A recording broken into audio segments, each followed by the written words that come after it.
तर विद्यार्थी मित्रांनो, आपण कोणाचे प्रकार किती आहेत? किती आहेत? तीन आहेत.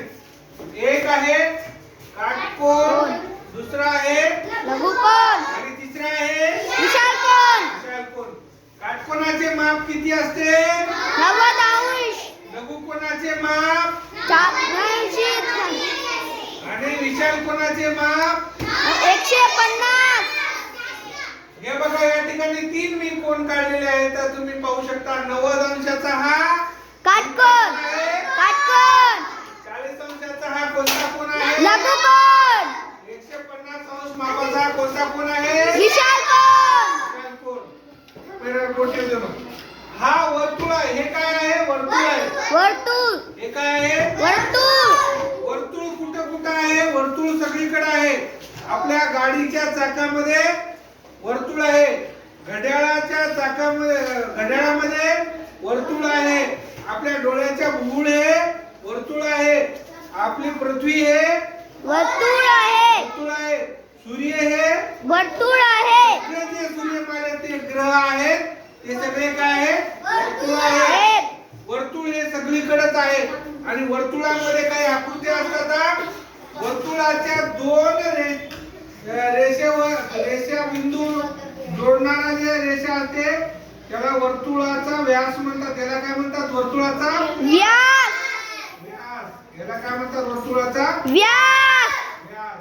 आन्सर जीवा भागा. आणि दुसरी त्रिज्या, अर्ध जे वर्तुळाचं केंद्र आहे, हे टिंबक आहे वर्तुळाचं केंद्र.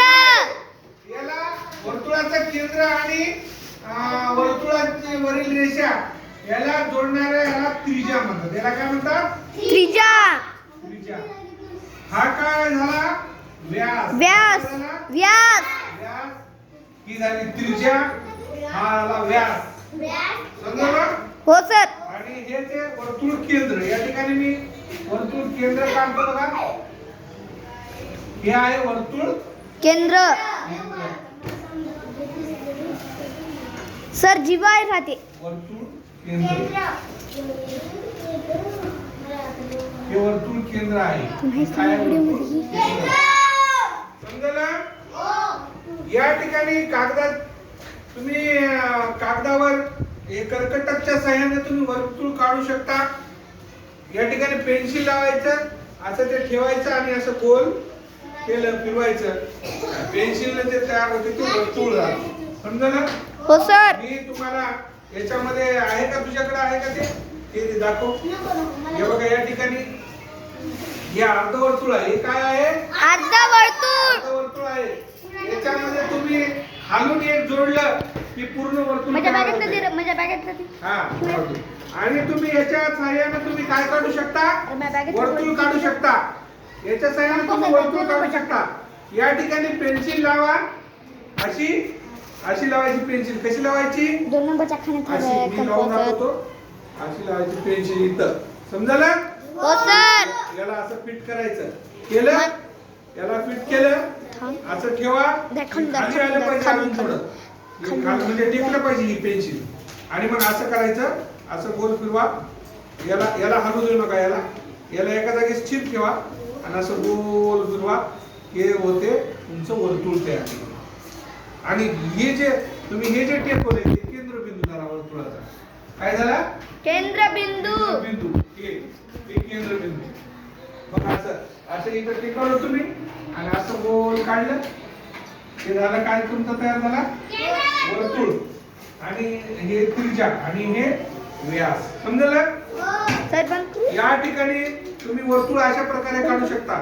मी तुम्हाला 2 गोष्टी याच्यामध्ये शिकवलेल्या आहेत. आता हे बघा, हे अर्धवर्तुळ आहे आणि हे काय आहे? पूर्ण वर्तुळ आहे. आपल्या पृथ्वीवर इकडे लक्ष द्या. आपली ही जी पृथ्वी आहे, समजा ही पृथ्वी आहे आपली. ही काय आहे? पृथ्वी आहे. पृथ्वीच्या मधून जे गेलेलं आहे ते विषुववृत्त आहे. पृथ्वीच्या मधून जे गेलेलं आहे ते काय आहे? विषुववृत्त आहे. आणि पृथ्वीच्या विषुववृत्ताने या पृथ्वी गोलाचे 2 भाग केलेले आहेत. या विषुववृत्ताने 2 भाग. म्हणजे वरचा आहे उत्तर गोलार्ध प्रेम बाबूला उत्तर तिकडे गोलार्ध आणि खालचा जो भाग आहे विषुववृत्ताचा तो दक्षिण गोलार्ध आहे. दक्षिण गोलार्ध म्हणजे अर्धा भाग या विषुववृत्तानं दोन भाग केले पृथ्वीचे, एक वरचा भाग आणि हा खालचा भाग. म्हणजे हा असं बघा या ठिकाणी हे बघा, ही पृथ्वी आहे समजा आपली पूर्ण, ते वरचा उत्तर गोलार्ध आणि हा खालचा दक्षिण गोलार्ध. आणि ही जी मधली रेषा आहे त्याला विषुववृत्त म्हणतात, याला विषुववृत्त म्हणतात. तर या पृथ्वीवर आपला देश या गोलार्धात उत्तर गोलार्धात आहे का या खालच्या दक्षिण गोलार्धात आहे हे आपल्याला माहित असलं पाहिजे. आपला देश कुठे आहे भारत माहिती आहे का? दक्षिण आणि उत्तर. काही भाग दक्षिण गोलार्धात, काही भाग उत्तर गोलार्धात येते. आपला वरच्या गोलार्धात काय येते, खालच्या गोलार्धात काय येते. विषुववृत्त असल्यासारखं आहे आपलं. विषुववृत्ताच्या जवळ आहे. हा या ठीक आहे. या पृथ्वीच्या वरच्या गोलार्धात उत्तरेकडे जे देश आहेत तर एकदम वर ते थंड प्रदेश आहेत, तिथं बर्फ पडते 12 महिने. आणि इकडे अंटार्क्टिका खंड आहे या टोकाला खाली. हा सुद्धा गोठलेला भाग आहे. समुद्राचं पाणी सुद्धा इथं काय झालेलं आहे, गोठलेलं आहे या ठिकाणी दक्षिण गोलार्धात. समजलं? ठीक आहे, ओके.